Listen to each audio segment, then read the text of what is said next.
अध्याय 35 प्रारंभ। साईं बाबा के आशीर्वाद और अनुमति से अब हम अध्याय 35 का श्रवण करेंगे। श्री गणेशाय नमः, श्री सरस्वत्यै नमः, श्री गुरुभ्यो नमः, श्री कुलदेवताय नमः, श्री सीतारामचंद्राभ्यां नमः, श्री सद्गुरु साईनाथाय नमः। इस अध्याय में काका महाजनी के मित्र और सेठ निर्बिज मनुक के बांद्रा के एक गृहस्थ की अनिद्रा, बालाजी पाटिल नेवास्कर बाबा का सर्प के रूप में प्रकट होना, इसका वर्णन किया गया है। इस अध्याय में भी उदिका महात्म्य ही वर्णित है। इसमें ऐसी दो घटनाओं का उल्लेख है कि परीक्षा करने पर देखा गया कि बाबा ने दक्षिणा अस्वीकार कर दी।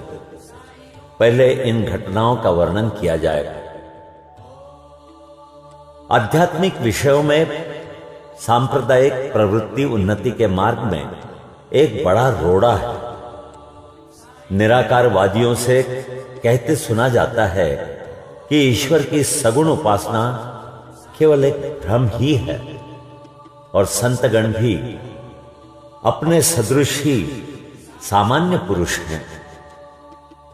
इस कारण उनकी चरण वंदना कर उन्हें दक्षिणा क्यों देनी चाहिए। अन्य पंथों के अनुयायियों का भी ऐसा ही मत है कि अपने सद्गुरु के अतिरिक्त अन्य संतों को नमन तथा उनकी भक्ति न करनी चाहिए। इसी प्रकार की अनेक आलोचनाएं साईं बाबा के संबंध में पहले सुनने में आया करती थी तथा अभी भी आ रही हैं। किसी का कथन था कि जब हम शिरडी गए तो बाबा ने हमसे दक्षिणा मांगी। क्या इस भांति दक्षिणा ऐंठना एक संत के लिए शोभनीय था? जब वे इस प्रकार का आचरण करते हैं तो फिर उनका साधु धर्म कहां रहा? परंतु ऐसी भी कई घटनाएं अनुभव में आई हैं कि जिन लोगों ने शिरडी जाकर अविश्वास से बाबा के दर्शन किए, उन्होंने ही सर्वप्रथम बाबा को प्रणाम कर प्रार्थना भी की। ऐसे ही कुछ उदाहरण मैं आपको कहने वाला हूं। काका महाजनी के मित्र निराकारवादी तथा मूर्ति पूजा में सर्वथा विरुद्ध थे। कौतूहलवश वे काका महाजनी के साथ दो शर्तों पर शिरडी चलने को सहमत हो गए कि बाबा को नमस्कार नहीं करें और न ही उन्हें कोई दक्षिणा दें। जब काका ने स्वीकारात्मक उत्तर दे दिया तब फिर शनिवार की रात्रि को उन दोनों ने बंबई से प्रस्थान कर दिया और दूसरे ही दिन प्रातःकाल शिरडी पहुंच गए। जैसे ही उन्होंने मस्जिद में पैर रखा, उसी समय बाबा ने उनके मित्र की ओर थोड़ी देर देखकर उनसे कहा, अरे आइए श्रीमान, पधारिए, आपका स्वागत है। इन शब्दों का स्वर कुछ विचित्र सा था और उनका स्वर प्रायः उन मित्र के पिता के बिल्कुल अनुरूप ही था। तब उन्हें अपने कैलाशवासी पिता की स्मृति हो आई और वे आनंद विभोर हो गए। क्या मोहिनी थी उस स्वर, आश्चर्य युक्त स्वर में उनके मित्र के मुख से निकल पड़ा कि निस्संदेह यह स्वर मेरे पिताजी का ही है। तब वे शीघ्र ही दौड़कर गए और अपनी सब प्रतिज्ञाएं भूलकर उन्होंने बाबा के श्री चरणों पर अपना मस्तक रख दिया। बाबा ने काका से तो दोपहर में तथा विदा लेते समय 2 बार दक्षिणा मांगी, परंतु मित्र से एक शब्द भी नहीं कहा। उनके मित्र ने फुसफुसाते हुए कहा कि भाई देखो, बाबा ने तो तुमसे 2 बार दक्षिणा मांगी, परंतु मैं भी तो तुम्हारे साथ हूं, फिर वे मेरी इस प्रकार उपेक्षा क्यों करते हैं? काका ने उत्तर दिया कि बेहतर तो यह होगा कि तुम स्वयं ही बाबा से पूछ लो। बाबा ने पूछा कि क्या कानाफूसी हो रही है? तब उनके मित्र ने कहा कि क्या मैं भी आपको दक्षिणा दूं? बाबा ने कहा कि तुम्हारी अनिच्छा देखकर मैंने तुमसे दक्षिणा नहीं मांगी, परंतु यदि तुम्हारी इच्छा ऐसी ही है तो तुम दक्षिणा दे सकते हो। तब उन्होंने 17 रुपए भेंट किए, जितने काका ने दिए थे। तब बाबा ने उन्हें उपदेश किया कि अपने बीच जो तेली की दीवार, इसका मतलब है भेदभाव है, उसे नष्ट कर दो, जिससे हम परस्पर देखकर अपने मिलन का पथ सुगम बना सकते। बाबा ने उन्हें लौटने की अनुमति देते हुए कहा कि तुम्हारी यात्रा सफल रहेगी। यद्यपि आकाश में बादल छाए हुए थे और वायु वेग से चल रही थी, तो भी दोनों सकुशल बंबई पहुंच गए। घर पहुंचकर जब उन्होंने द्वार तथा खिड़कियां खोली तो वहां 2 मृत चमगादड़ पड़े देखे। एक तीसरा उनके सामने ही हुर्र करके खिड़की से उड़ गए। उन्हें विचार आया कि यदि मैंने खिड़की खुली छोड़ी होती तो इन जीवों के प्राण अवश्य बच गए होते, परंतु फिर उन्हें विचार आया कि यह उनके भाग्यानुसार ही हुआ है और बाबा ने तीसरे की प्राण रक्षा के हेतु हमें शीघ्र ही वहां से वापस भेज दिया। अब काका महाजनी के सेठ के बारे में सुनिए। बंबई में ठक्कर धर्मसिंह जेठाभाई सॉलिसिटर यानी कानूनी सलाहकार की एक फर्म थी। काका इस फर्म में व्यवस्थापक थे। सेठ और व्यवस्थापक के संबंध परस्पर अच्छे थे। श्रीमान ठक्कर को ज्ञात था कि काका बहुधा शिरडी जाया करते हैं और वहां कुछ दिन ठहरकर बाबा की अनुमति से ही वापस लौटते। कौतूहलवश बाबा की परीक्षा करने के विचार से उन्होंने भी होलिकोत्सव के अवसर पर काका के साथ ही शिरडी जाने का निश्चय किया। काका का शिरडी से लौटना सदैव अनिश्चित सा ही रहता था, इसलिए अपने साथ एक मित्र को लेकर वे तीनों रवाना हो गए। मार्ग में काका ने बाबा को अर्पित करने हेतु 2 सेर मनुक का मोल ली। ठीक समय पर शिरडी पहुंचकर वे उनके दर्शनार्थ मस्जिद में गए। बाबा साहब तरखड़ भी तब वहीं पर थे। श्री ठक्कर ने उनसे आने का हेतु पूछा। तरखड़ ने उत्तर दिया कि मैं दर्शन के लिए ही आया हूं, मुझे चमत्कारों से कोई प्रयोजन नहीं, यहां तो भक्तों की हार्दिक इच्छाओं की पूर्ति होती है। काका ने बाबा को नमस्कार कर उन्हें मनुक्के अर्पित किए। तब बाबा ने उन्हें वितरित करने की आज्ञा दे दी। श्रीमान ठक्कर को भी कुछ मनुक्के मिले। एक तो उन्हें मनुक्का रुचिकर न लगता था, दूसरे इस प्रकार अस्वच्छ खाने की डॉक्टर ने मनाही करी, इसलिए वे कुछ निश्चय न कर सके और न चाहते हुए भी उन्हें ग्रहण करना पड़ा और फिर दिखावे मात्र के लिए ही उन्होंने मुंह में डाल दिया। अब समझ में न आता था कि उनके बीजों का क्या करें। मस्जिद की फर्श पर तो थूका नहीं जा सकता था, इसलिए उन्होंने वे बीज अपनी इच्छा के विरुद्ध अपने खिस्से में डाल दिया और सोचने लगे कि जब बाबा संत हैं तो ये बात उन्हें कैसे अविदित रह सकती है कि मुझे मनुक्के नापसंद है।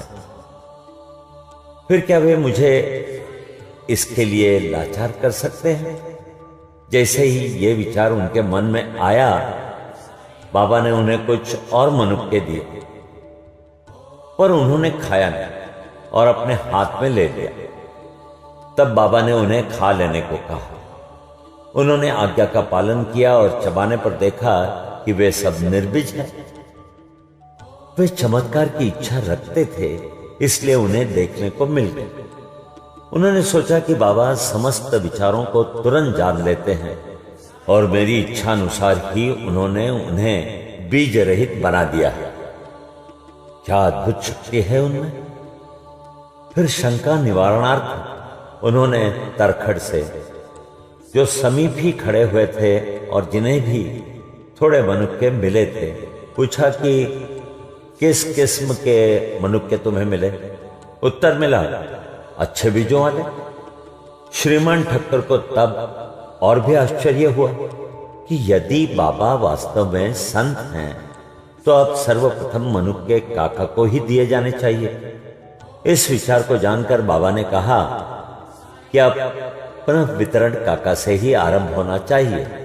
यह सब प्रमाण श्री ठक्कर के लिए पर्याप्त थे। फिर श्यामा ने बाबा से परिचय कराया कि आप ही काका के सेठ हैं।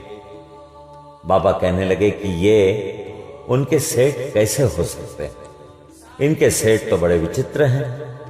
काका इस उत्तर से सहमत हो गए। अपना हट छोड़कर ठक्कर ने बाबा को प्रणाम किया और वाड़े को लौट आए। मध्याह्न की आरती समाप्त होने के उपरांत वे बाबा से प्रस्थान करने की अनुमति प्राप्त करने के लिए मस्जिद में आए। श्यामा ने उनकी कुछ सिफारिश की।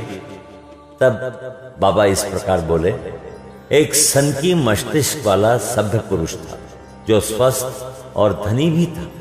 शारीरिक तथा मानसिक व्यथाओं से मुक्त होने पर भी वो स्वतः ही अनावश्यक चिंताओं में डूबा रहता और व्यर्थ ही यहां वहां भटककर अशांत बना रहता था।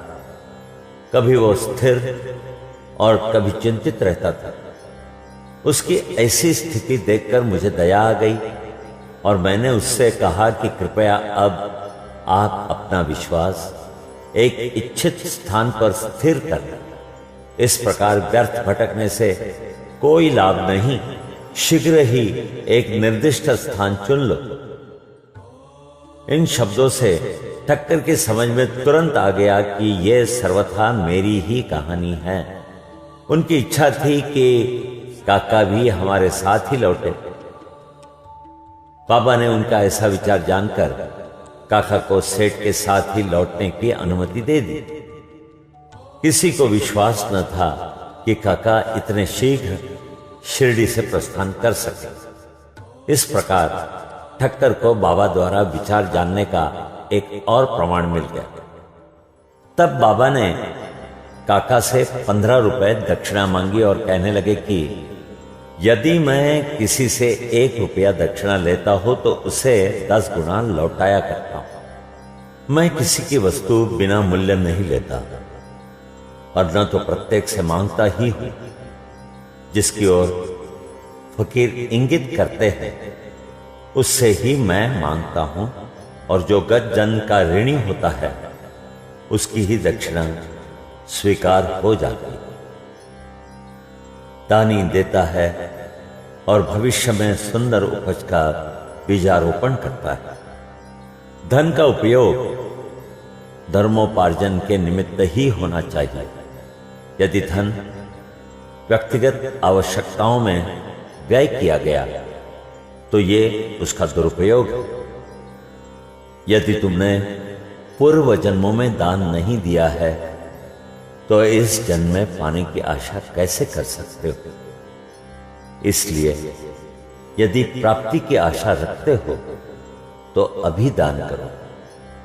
दक्षिणा देने से वैराग्य की वृद्धि होती है और वैराग्य प्राप्ति से भक्ति और ज्ञान बढ़ जाते हैं। 1, 2 और 10 गुना लो। इन शब्दों को सुनकर श्री ठक्कर ने भी अपना संकल्प भूलकर बाबा को 15 रुपए भेंट किए। उन्होंने सोचा कि अच्छा ही हुआ जो मैं शिरडी आ गया। यहां मेरी सब शंकाएं नष्ट हो गई और मुझे बहुत कुछ शिक्षा प्राप्त हो गई। ऐसे विषयों में बाबा की कुशलता बड़ी अद्वितीय थी। यद्यपि वे सब कुछ करते थे फिर भी वे इन सब से अलिप्त रहते थे। नमस्कार करने या न करने वाले दोनों ही उनके लिए एक समान थे। उन्होंने कभी किसी का अनादर नहीं किया। यदि भक्त उनका पूजन करते तो इससे उन्हें न कोई प्रसन्नता होती, और यदि कोई उनकी उपेक्षा करता तो न कोई दुख ही होता।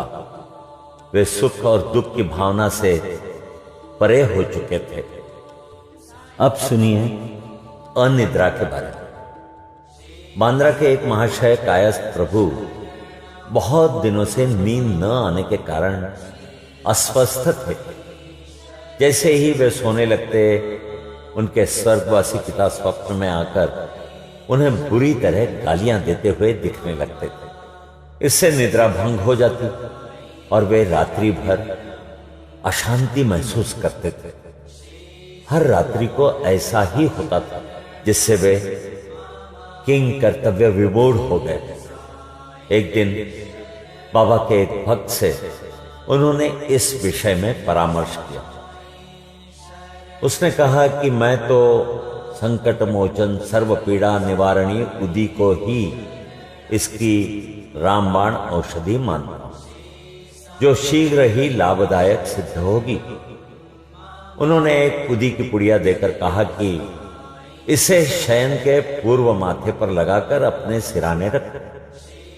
फिर तो उन्हें निर्विघ्न प्रगाढ़ निद्रा आने लगी। ये देखकर उन्हें महान आश्चर्य और आनंद हुआ। यह क्रम चालू रखकर वे अब साईं बाबा का ध्यान करने लगे। बाजार से उनका एक चित्र लाकर उन्होंने अपने सिराने के पास लगाकर उनका नित्य पूजन करना प्रारंभ कर दिया। प्रत्येक गुरुवार को वे हार और नैवेद्य अर्पण करने लगे। वे अब पूर्ण स्वस्थ हो गए और पहले के सारे कष्टों को भूल गए। अब बालाजी पाटिल नेवास्कर की कहानी सुनिए। ये बाबा के परम भक्त थे। ये उनकी निष्काम सेवा किया करते थे। दिन में जिन रास्तों से बाबा निकलते थे, उन्हें वे प्रातःकाल ही उठकर झाड़ू लगाकर पूर्ण स्वच्छ रखते थे।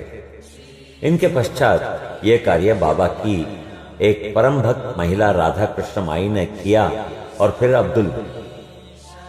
बालाजी जब अपनी फसल काट कर लाते तो वे सब अनाज उन्हें भेंट कर दिया करते थे। उसमें से जो कुछ बाबा उन्हें लौटा देते, उसी में से वे अपने कुटुंब का भरण पोषण किया करते थे। यह क्रम अनेक वर्षों तक चला और उनकी मृत्यु के पश्चात भी उनके पुत्र ने इसे जारी रखा। अब सुनिए उदी की शक्ति और महत्व के बारे में। एक बार बालाजी के श्राद्ध दिवस की वार्षिकी यानी बरसी के अवसर पर कुछ व्यक्ति आमंत्रित किए गए। जितने लोगों के लिए भोजन तैयार किया गया, उससे तिगुने लोग भोजन के समय एकत्रित हो गए। ये देख श्रीमती नेवास्कर किंग कर्तव्य विमूढ़ सी हो गई। उन्होंने सोचा कि ये भोजन सबके लिए पर्याप्त न होगा और कहीं कम पड़ गया तो कुटुंब की भारी अपकीर्ति होगी। तब उनकी सास ने उनसे सांत्वनापूर्ण शब्दों में कहा कि चिंता न करो, ये भोजन सामग्री हमारी नहीं, ये तो श्री साईं बाबा की है। प्रत्येक बर्तन में उदी डालकर उन्हें वस्त्र से ढक दो और बिना वस्त्र हटाए सबको परोस दो। वे ही हमारी लाज बचाएंगे। परामर्श के अनुसार ऐसा ही किया गया। भोजनार्थियों के तृप्तिपूर्वक भोजन करने के पश्चात भी भोजन सामग्री यथेष्ट मात्रा में शेष देखकर उन लोगों को महान आश्चर्य और प्रसन्नता हुई। यथार्थ में देखा जाए तो जैसा जिसका भाव होता है, उसके अनुकूल ही अनुभव प्राप्त होता है। ऐसी घटना मुझे प्रथम श्रेणी के उपन्यायाधीश तथा बाबा के परम भक्त श्री B.A. चौगुले ने बताई। फरवरी सन 1943 में करजत जिला अहमदनगर में पूजा का उत्सव हो रहा था। तभी इस अवसर पर एक बृहद भोज का आयोजन हुआ। भोजन के समय आमंत्रित लोगों से लगभग 5 गुने अधिक भोजन के लिए आए, फिर भी भोजन सामग्री कम नहीं हुई। बाबा की कृपा से सबको भोजन मिला। ये देख सबको आश्चर्य हुआ। अब सुनिए साईं बाबा का सर्प के रूप में प्रकट होना। शिरडी के रघु पाटिल एक बार नेवासे के बालाजी पाटिल के पास गए, जहां संध्या को उन्हें ज्ञात हुआ कि एक सांप फुसकारता हुआ गौशाला में घुस गया है। सभी पशु भयभीत होकर भागने लगे। घर के लोग भी घबरा गए, परंतु बालाजी ने सोचा कि श्री साई ही इस रूप में यहां प्रकट हुए हैं। तब वे एक प्याले में दूध ले आए और निर्भय होकर उस सर्प के सम्मुख रखकर उनको इस प्रकार संबोधित कर कहने लगे कि बाबा, आप फुफकार कर शोर क्यों कर रहे हैं? क्या आप मुझे भयभीत करना चाहते हैं? ये दूध का प्याला लीजिए और शांतिपूर्वक पी लीजिए। ऐसा कहकर वे बिना किसी भय के उसके समीप ही बैठ गए। अन्य कुटुंबजन तो बहुत घबरा गए और उनकी समझ में न आ रहा था कि अब वे क्या करें। थोड़ी ही देर में सर्प अदृश्य हो गया और किसी को भी पता न चला कि वो कहां गया। गौशाला में सर्वत्र देखने पर भी वहां उसका कोई चिन्ह न दिखाई दिया। यहां 35वां अध्याय समाप्त होता है। श्री सद्गुरु साईनाथार्पणमस्तु। शुभम भवतु। सप्ताह पारायणः पंचम विश्राम।